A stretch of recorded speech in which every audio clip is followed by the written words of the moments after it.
They smiled for the cameras while my work made them heroes. And I stood behind them, clapping, pretending I wasn't the one who built the very thing that made them shine. I still remember that moment, the flash of the company photographer's camera, the CEO shaking hands with Marcus and Lily, and me, standing off to the side, half in shadow, my heart pounding not from pride, but from disbelief. Because those were my blueprints, my code, my design. And they had just accepted the award for it. My name is Aaron Cole, 29, product developer at Stratagem Innovations, a mid-sized tech firm with big dreams and even bigger egos. I wasn't flashy or loud. I liked quiet offices, strong coffee, and solving problems that no one else wanted to touch. I'd been working there for 4 years, long enough to know how politics worked, but naive enough to think talent still mattered. The company was gearing up for a massive launch, a next-gen project management AI called Neuralink Pro. The concept was mine, the architecture mine, and the long nights, absolutely mine. I'd started developing it on my own time, refining its predictive learning model until it could anticipate workflow bottlenecks before they even occurred. It wasn't perfect, but it was powerful. Marcus, my immediate supervisor, had noticed early on. He was the kind of boss who made teamwork sound like a trap. Charming in meetings, manipulative in private. He had this way of saying, "We're in this together, Aaron," right before taking my notes to share with upper management. Then there was Lily, the project coordinator, my supposed teammate and friend. She was smart, efficient, and always one step ahead when it came to corporate politics. We used to eat lunch together, swapping stories about bad bosses and impossible deadlines. I thought we had each other's backs. I was wrong. The signs had been there. Small, almost invisible red flags that I ignored because I wanted to believe we were a team. The first one came when Marcus asked me to send over my progress files for a presentation to the VP. He'd said it casually, leaning against my cubicle wall with that salesman's grin. I didn't think much of it. He was my manager, after all. A week later, I saw the PowerPoint slides from that presentation on the shared server. Every model, every diagram, mine. But the footer didn't say Aaron Cole. It said prepared by Marcus Dale and Lily Pratt. When I confronted Lily, she gave me a smile that didn't reach her eyes. "Oh, that's just the template Marcus uses. Don't worry, he mentioned you in the meeting." He didn't. I told myself it didn't matter. That recognition would come when the project succeeded. That hard work always spoke louder than politics. But even then, something in my gut whispered otherwise. 3 months later, Neuralink Pro was complete, sleek, efficient, and ready for internal testing. I had worked nights, weekends, and even my birthday. I lived on caffeine and code. Every success felt like a small victory over exhaustion. Then came the big day, the official project review with the CEO. Marcus called an early morning meeting to run through the slides. When I walked into the conference room, my code was already projected on the big screen. The header read, "Lead Development Team, Marcus Dale and Lily Pratt." There was no mention of me. Not even in the acknowledgments. "Hey, you're early," Marcus said with that fake brightness that made my skin crawl. "We're just tightening up a few things. The CEO's gonna love it." I opened my mouth and stopped. The room was full of managers, directors, faces that barely looked at me on normal days. I could feel Lily's eyes on me, a silent plea disguised as a smile. "Don't make a scene." So I didn't. I sat there as Marcus presented my work, using my language, even repeating one of my private jokes about AI with trust issues. They laughed. They applauded. The CEO leaned forward, impressed. And I clapped, too, hands shaking, nails biting into my palms. When it was over, Marcus shook the CEO's hand, Lily beamed, and the rest of the team congratulated them. I stood by the wall, invisible. Later that day, the company's official announcement went out. "Congratulations to Marcus Dale and Lily Pratt for developing Neuralink Pro, a breakthrough in predictive workflow technology." My phone buzzed with a flood of LinkedIn notifications. People tagging me under their post with comments like, "You must be so proud of your team." I didn't reply. I just stared at the screen. Inside, something broke, not loudly, but with a quiet, almost surgical precision. That night, as I sat in my small apartment surrounded by empty coffee cups and open code files, I replayed the presentation in my head. The fake smiles. The polite applause. The hollow victory that wasn't mine. But beneath the sting of betrayal, a deeper feeling stirred, one I hadn't expected. It wasn't sadness. It wasn't even anger. It was clarity. Because somewhere between Marcus's lies and Lily's fake smile, I realized something. They hadn't taken the real version of my work. What they had presented, what they had stolen, was the polished mock-up. Not the final, fully functional build. The one that actually worked was still sitting on my encrypted drive. And for the first time that night, I smiled. It wasn't over yet. They say your gut knows before your mind accepts it. Mine did, whispering faint warnings I kept silencing with logic and loyalty. After the presentation, life at Stratagem Innovations didn't change much on the surface. I still came in early, still worked late, still drowned myself in lines of code that no one else bothered to understand. But something invisible had shifted. Marcus and Lily, the duo who'd led Neuralink Pro, had suddenly become the darlings of upper management. And me? I was the silent ghost in the background, the girl they never mentioned in meetings but always relied on when things broke. It started subtly. Marcus stopped looping me in on project updates. Where he used to casually drop by my cubicle for quick syncs, now his door was closed more often than open. I'd see shadows moving through the glass of his office, his voice low, Lily's laughter faintly audible. When I knocked to ask about testing schedules, he'd glance up, almost startled. "Oh, Aaron, yeah, I'll email you the new parameters. Lily and I are just finalizing some strategy stuff right now." That was the new phrase, strategy stuff. A convenient curtain for conversations I was no longer invited to. At first, I tried to brush it off. Marcus was my boss, and Lily was project coordination. Maybe it made sense they'd handle strategy. I convinced myself that I was overreacting. That my unease was just bitterness about the presentation. But the pattern grew. One afternoon, while logging bug reports, I noticed something strange in the shared folder. A new document titled Neuralink Future Roadmap. Curiosity 1. I opened it. Half the ideas were mine, but rewritten. My phrasing was gone, my equations simplified, and the author line read, "Created by Lily Pratt." She had even lifted one of my experimental modules, changing the variable names, but keeping the exact logic flow. I stared at the screen for a long time. My stomach turned cold. Maybe it was an accident, I told myself. Maybe she was just referencing my code. But deep down, I knew better. The tension started to show in little ways. When I spoke during team meetings, Marcus would cut me off mid-sentence. "Good point, Aaron, but let's stay focused on deliverables." A few of the newer engineers stopped asking me technical questions and went directly to Lily instead. I'd see her explaining my algorithms like they were her own, polished and confident. And when I tried to clarify or contribute, she'd smile sweetly and say, "Right, that's what I meant," as if I were the one echoing her. The humiliation was quiet, but deliberate death by 1,000 small dismissals. It wasn't just professional. It was personal, too. Lily started canceling our lunch breaks with vague excuses. "I'm eating with Marcus today," or "meeting ran late, sorry." I'd see them in the cafeteria sometimes, leaning in close, whispering, laughing. The kind of laughter that only came when you were part of a secret, and I wasn't. My mind ran wild with theories. Maybe they were involved. Maybe Marcus was grooming her for a promotion. Maybe both. It wasn't jealousy, it was clarity. The same kind that comes when you realize the people you trusted have already started rewriting your story without you. Still, I tried to be rational. When Marcus started assigning me smaller, meaningless bug fixes instead of full modules, I confronted him gently after work. "Hey, I've noticed my tasks have shifted a bit. Are we restructuring responsibilities?" He didn't even look up from his laptop. "Not restructuring, just balancing. You've been a little distracted lately, Aaron. Thought it'd be good to ease your workload." Distracted? I'd been working 12-hour days. My voice caught in my throat. "If this is about the presentation," he interrupted, smiling like a parent correcting a child. "Aaron, that presentation was months ago.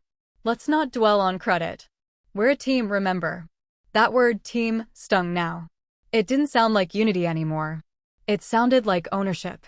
By week's end, the isolation was impossible to ignore. My emails got fewer replies. My code commits were revised without notice.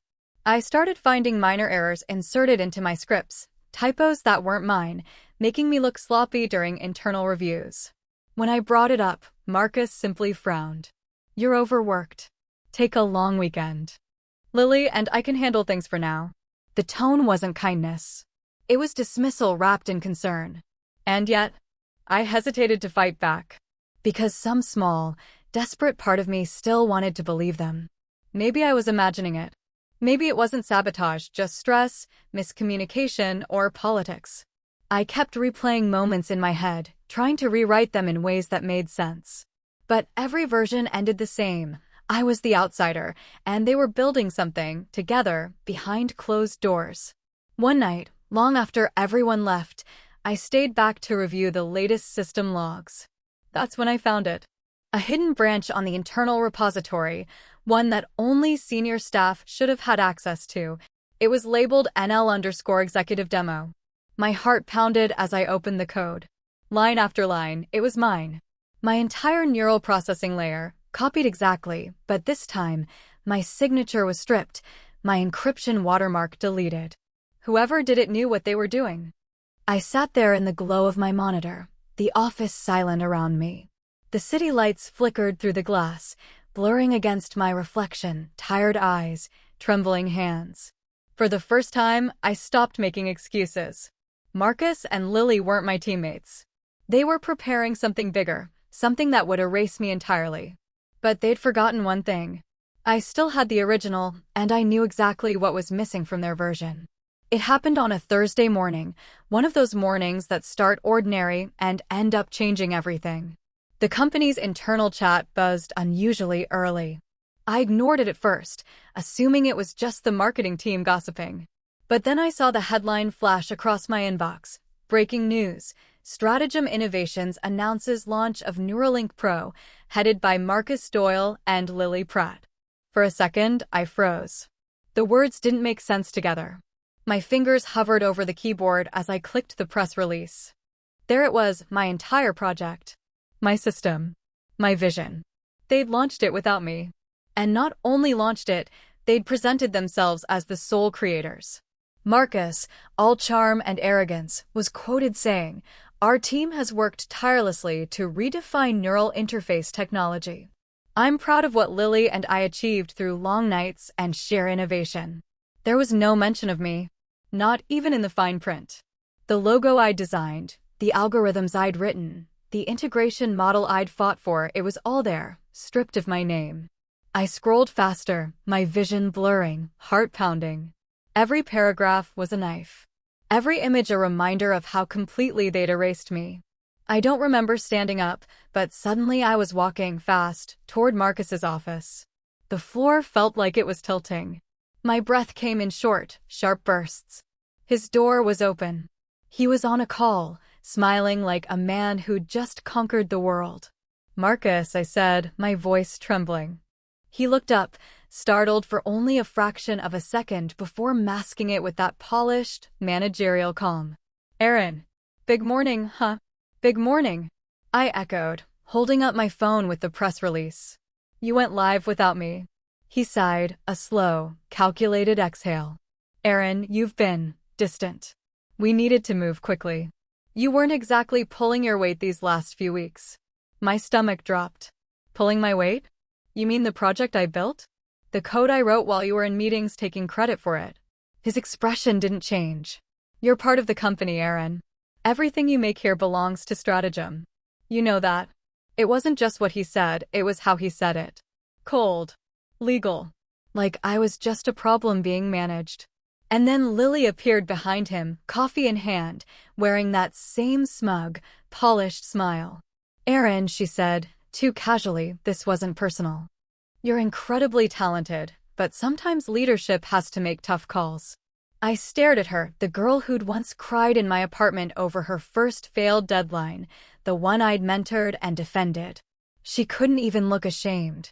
Something cracked inside me quietly, invisibly, but completely. I walked out without another word. My hands were shaking, but my face felt numb. The office seemed quieter than usual, or maybe the sound was just fading behind the roar in my head. Back at my desk, my inbox was already filling up with congratulatory emails for them. Company-wide threads celebrating their brilliance.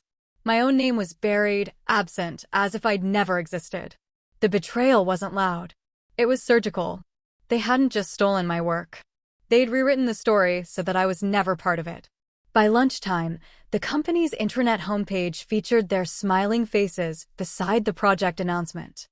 I closed the tab, my reflection catching faintly in the screen, eyes rimmed red, expression empty. I couldn't cry. Not yet. Instead, I sat there for hours, replaying every conversation, every warning sign I'd ignored. Marcus's secret meetings. Lily's rewritten code. The way they'd pushed me out, piece by piece, until I was invisible enough to cut out completely. And I'd let them. That was the part that burned the most, the guilt. I had trusted them, defended them, even doubted myself when my instincts screamed otherwise. They hadn't just taken my work. They'd taken my self-belief and used it against me. By evening, the building had emptied out. I was still there, sitting in the dark glow of my monitors. I opened my personal drive, the one no one knew about, and there it was, the original version of Neuralink Pro. The real one. With my encryption tags, my embedded author signature, and every line of documentation that proved the project's true creator. Proof. As I scrolled through it, something shifted in me. The tears finally came, silent, hot, furious. But behind them, something else stirred. Not just hurt. Not just betrayal. Something sharper. Resolve. I closed the folder slowly, breathing deep, my heart still pounding, but steadier now. They thought they'd erased me. They thought my silence meant surrender. But what they didn't know, what they couldn't know, was that the real files were mine. Every idea they'd stolen was a hollow copy. And the true version? It was about to rewrite their story entirely. I turned off my monitor and sat back, staring at the city's skyline through the glass. The lights outside blurred like veins of fire against the night. I whispered it out loud, to no one in particular. They took credit for my project, but they forgot who built it. My voice was calm now. Almost too calm. Because the storm wasn't coming anymore. It had already begun inside me. The weekend after the launch felt endless. I didn't leave my apartment. My phone buzzed nonstop, LinkedIn notifications, company group messages, even a few coworkers tagging me in congratulatory posts for Marcus and Lily's innovation. Every ping was a reminder that the world now believed their version of the story. I sat on my couch surrounded by empty coffee cups, my laptop open to the press release for what felt like the 100th time. I kept reading the same lines over and over, like staring at the crime scene of my own erasure. Each quote cut deeper than the last. Each photo of them smiling in front of my prototype felt like another slap. I'd poured 3 years of my life into that project, late nights, missed birthdays, canceled vacations. I had believed in it more than anything I'd ever done. And now it was theirs. But the worst part wasn't the theft itself. It was the silence that followed. No one had reached out to ask what happened. No one questioned why my name was missing. The same people I'd helped, mentored, supported, they all just moved on. And that was when it hit me. No one was coming to fix this. No one was going to speak up for me. No one cared about fairness as long as the company looked good and the product succeeded. That realization was colder than betrayal itself. I closed my laptop slowly and sat there in the quiet hum of my apartment. For the first time in days, I stopped crying. The pain was still there, sharp and alive, but beneath it, something harder was forming. Something solid. I thought about Marcus, with his smooth words and empty promises. About Lily, smiling like success had always been hers for the taking.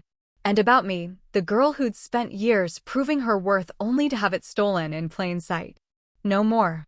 If they wanted my silence, they'd mistaken it for weakness. But silence could also be a weapon.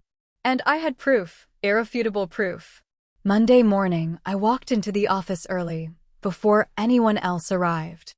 The air smelled of coffee and printer toner, the usual hum of machines filling the background.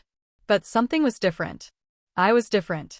Gone was the quiet, unsure Aaron who avoided confrontation. I wasn't here to beg for recognition anymore. I was here to take it back. I opened my encrypted folder and began reviewing everything: the source code logs, the timestamps, the initial project drafts with my digital signature embedded deep in the architecture. Every file told the truth. Every commit linked back to me. They'd stolen the visible layer, but the backbone, the soul of Neuralink Pro, carried my fingerprint in every line. Then I did something I should have done weeks ago. I started documenting everything. Emails, Slack messages, meeting notes, metadata from the repository. I pieced it together like a puzzle, building a timeline of their deception, step by step, manipulation by manipulation. With each new discovery, my anger turned into clarity. I wasn't just fighting for credit anymore. I was fighting for my name. By mid-morning, I saw Marcus walk in, phone pressed to his ear, his usual arrogance wrapped in a designer suit. He didn't even look at me as he passed. That used to hurt. Now, it fueled me. When Lily arrived a few minutes later, she gave me a tight, polite smile. The kind that said she'd already written me off. I smiled back. Calm. Controlled. If she noticed the shift in my expression, she didn't show it. Good. Let them think I'd accepted defeat. Let them underestimate me one last time. That afternoon, I went to the rooftop. The city stretched beneath me, glass towers catching the sunlight, traffic flowing like veins of light. I stood there for a long time, breathing, grounding myself. For the first time since this nightmare began, I didn't feel powerless. I realized that my value didn't depend on their recognition. It was built into the very thing they'd tried to steal. They could fake the face of the project, but they couldn't replicate its heart. Because the real system, the one I designed, wasn't just innovative. It was alive in a way their version could never be. And I still had it. The real files. That night, I went home, lit a candle on my desk, and opened my laptop. The blue light reflected off my eyes as I stared at the screen. My hands hovered above the keyboard, but this time, they didn't shake. I created a new folder for CEO review, Neuralink original authorship. I wasn't going to send it yet.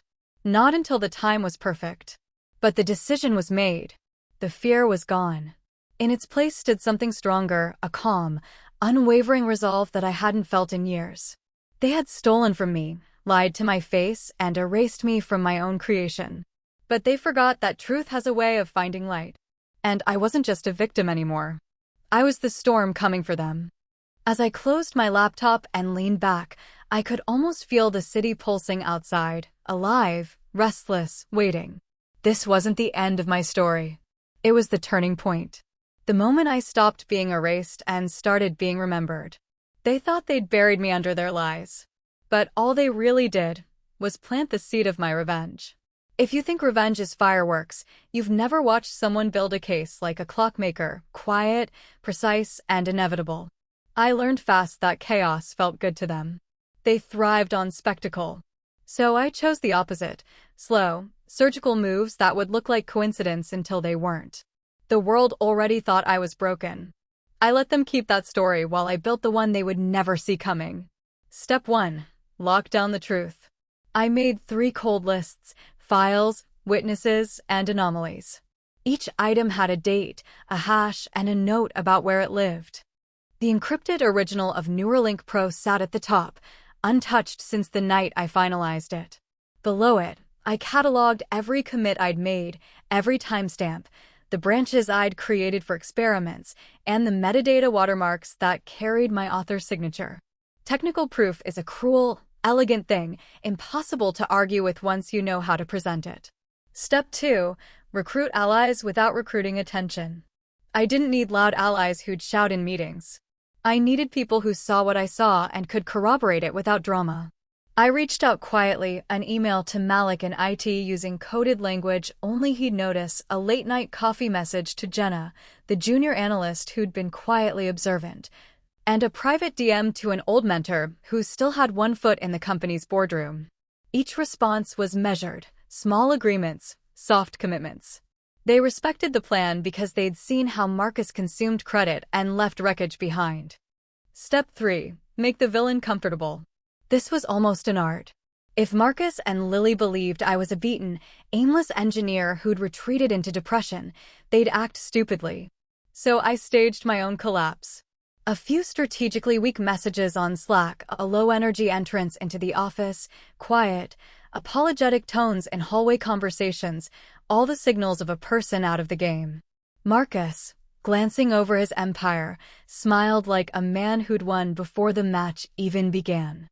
While they relaxed, I moved.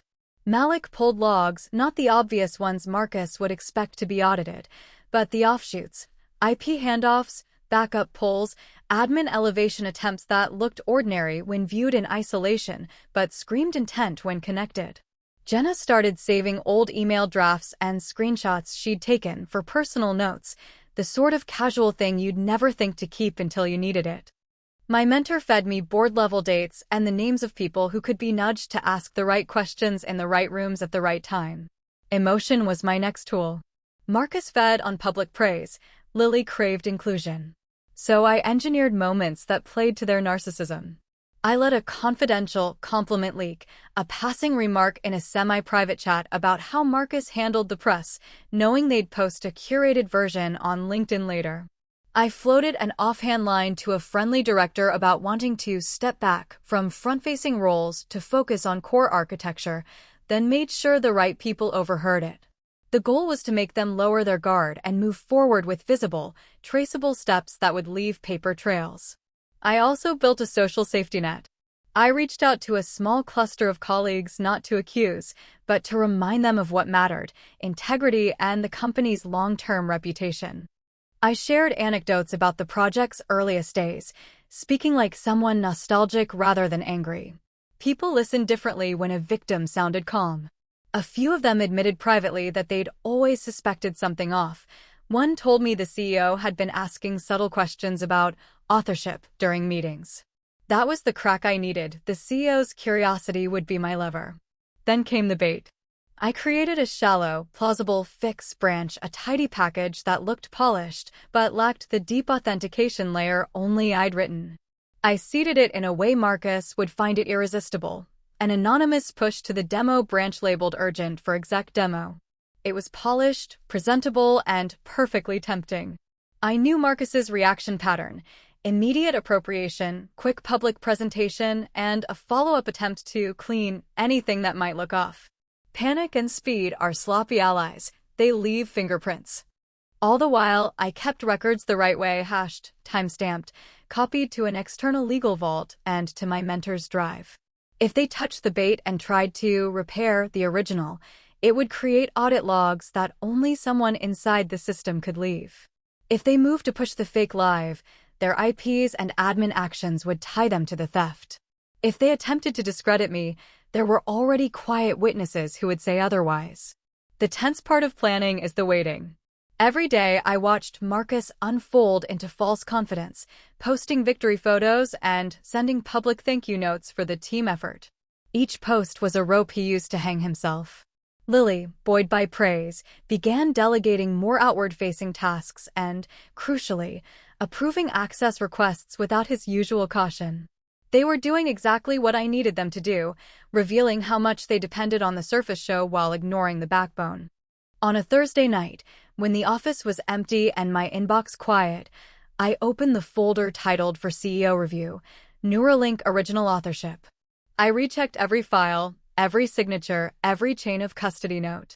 I drafted a calm, factual message to the CEO, no accusations, just an offer. If the company values authenticity, I can provide the original files and their history for a confidential review. I didn't send it. Not yet. There's a particular stillness that comes just before a plan moves from paper into motion. It's heavier than fear and cleaner than hate. It felt like standing on the edge of winter and knowing spring is a matter of choice and timing. I closed my laptop and looked at my reflection on the dark screen, steady eyes, set jaw. Marcus and Lily thought I was done. That was their mistake. They had rewritten my work and my story. They hadn't realized I'd been rewriting theirs in silence, with proof and with patience. When truth moves with patience, it doesn't shout. It arrives and settles into the record, and then the world has no choice but to notice. The day I chose to move, everything felt measured, like breath before a dive. I dressed deliberately in neutral tones. No drama, no plea for pity. My hair was pulled back. My voice would be the same steady instrument I used to debug code. If I was going to pull the rug out from under people who made a sport of stealing light, I would do it with clean edges and no theatrics. I arrived before the office woke.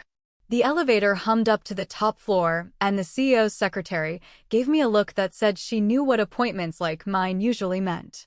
The CEO's calendar had an open slot at 10, a slot I'd requested with a carefully worded note, confidential, Neuralink Pro authorship clarification. It sounded neutral. It was deliberate. I walked into the glass-walled corner office and set a slim drive on the CEO's desk, beside a folder with copies. I didn't dramatize the moment. I didn't need to. The evidence did the work for me. Hashed files, commit histories, repository branches, metadata, signed encryption tags, and a clean, chronological dossier that traced authorship to me with sterile, incontrovertible precision. When the CEO arrived, he didn't shout. He didn't reach for the phone. He sat and listened the way executives listen when reality starts to contradict the narrative they've been handed. I spoke slowly and plainly, handing him a printed timeline. I described the differences between the demo Marcus and Lily had released and the original I'd kept under lock.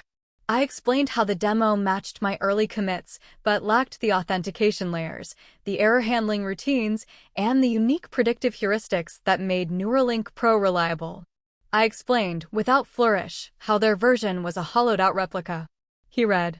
His face shifted through the stages of disbelief, first the refusal, then calculation, then the cold arithmetic of reputation risk. "You understand this is explosive," he said finally. "Then act on it," I replied. Confidentially. Pull the demo, review the logs, and compare the hashes. If you value the company's integrity, you'll want the facts before you make any public moves. I left the drive with him and walked out the way I'd come in, composed, small steps, eyes forward. What I hadn't told him, because I didn't need to, was that I had copies of everything in 3 separate places: Malik's offline archive, my mentor's legal vault, and a secure peer-reviewed repository a lawyer friend would release if anything funny happened. My contingency planning meant the truth would be available even if someone tried to bury it. By noon, the CEO had convened an emergency executive review. Marcus and Lily were called into a room that suddenly felt smaller than the stage they'd once owned. I sat quietly in the observer's row, Malik at my side, Jenna with a small folder of corroborating screenshots. There was a clinical hush, the kind of silence that falls when public narratives begin to fracture. The CEO started with neutral language, concern, due diligence, and asked for audit logs. Malik, who'd been quietly given temporary elevated access for the review, pulled up the live screen. Server access timestamps, IP addresses, admin elevation attempts, and unusual off-hour operations. The screen showed a sequence of edits. Timestamps blinked in cold order. One admin account repeatedly accessed the demo branch at 2:17 a.m., then again at 2:41 a.m., and then tried to modify retention policies. The room held its breath. I felt my palms cool against my knees. "Whose terminal is that?" the CEO asked. Marcus swallowed. Lily's smile faltered. "It's Marcus's admin," Malik said quietly, and with that, the rug started to pull.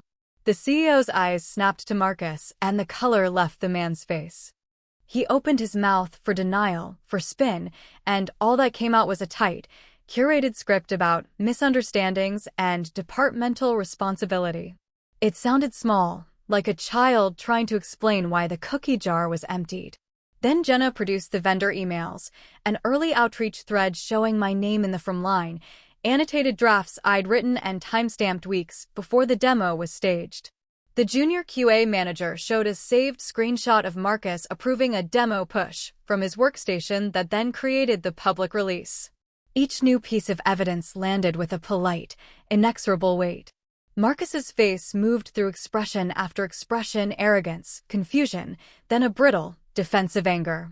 Lily began to speak, voice high, words tripping over themselves as she tried to stitch a story of collaborative effort. It was pathetic. The performance of people who had lived by surface glamour but had never learned to defend anything that was actually theirs. The CEO closed the laptop slowly. "We will involve external auditors," he said. "And legal." The words felt like knives because they meant escalation, scrutiny, subpoenas, forensic analysis. This wasn't an internal HR reprimand anymore. This was a forensic audit that would pull threads through servers, contracts, and public filings. Security quietly escorted Marcus out, not theatrically, but with the practical, quiet efficiency of someone removing a hazard. His jaw was set. His bravado had shriveled into a fragile thing. Lily followed, still trying to compose herself for cameras that weren't there. As they left, the room exhaled in the weird way people do when a lie's scaffolding collapses. I didn't feel triumphant. I felt a calm that was almost unnatural after months of rage. I had built something that could not be shouted away. I had brought light into a place that thrived on polished darkness. Outside the conference room, Marcus flung a look at me like a man who'd been betrayed by the one person he underestimated most. He mouthed something, an accusation, a promise, a threat, but the security guard's hand on his arm cut it short. I walked back down to my desk with Malik and Jenna. The office felt the same, but the undercurrent had shifted. Gossip turned to awkward silence, and eyes that had once skimmed past me now lingered as if noticing me for the first time. In the elevator, I pressed my hand to the metal and exhaled. The city outside the windows went on being the city. Cars honked. People argued. Life, mercifully, moved forward. I had not ruined anyone out of malice. I had only done the work of truth. They had painted themselves as creators. The record would now say otherwise. They would be held to account by auditors, lawyers, and, most importantly, the stubborn facts that live in logs and hashes. As the doors opened on the lobby, I looked at my reflection in the polished glass. Steady eyes, a set jaw, someone who had walked through humiliation and come out with her name intact. A quiet, private satisfaction settled in me, not the gloating of revenge, but the deep peace of justice served with precision. I had sent the real files to the CEO. I had lit a match. I had watched the room catch, slowly and without spectacle.